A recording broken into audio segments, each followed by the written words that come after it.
Eén ding bijvoorbeeld waarvan ik echt onder de aandacht van de regering heb gebracht, is het feit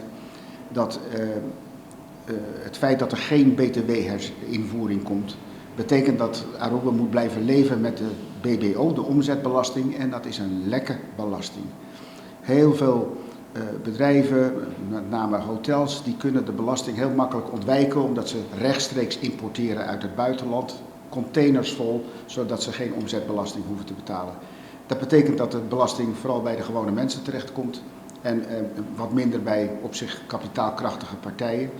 Dus ik vind het heel zonde dat die hervorming niet is doorgegaan. En ik heb de regering ook gevraagd, kunnen jullie er niet misschien een noodverbandje aanleggen, waardoor er in ieder geval bij de grens geheven wordt, zodat mensen niet dat ontwijkingsgedrag kunnen vertonen.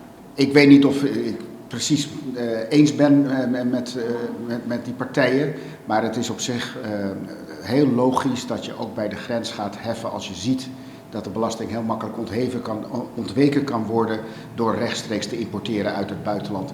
Dat is het ten nadele van partijen hier, commerciële partijen hier.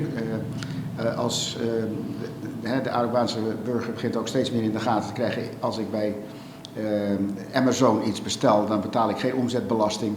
Ja, dat is natuurlijk toch een soort concurrentievervalsing met de lokale winkelier die wel omzetbelasting in rekening moet brengen. Dus ik kan me wel voorstellen dat dat wringt.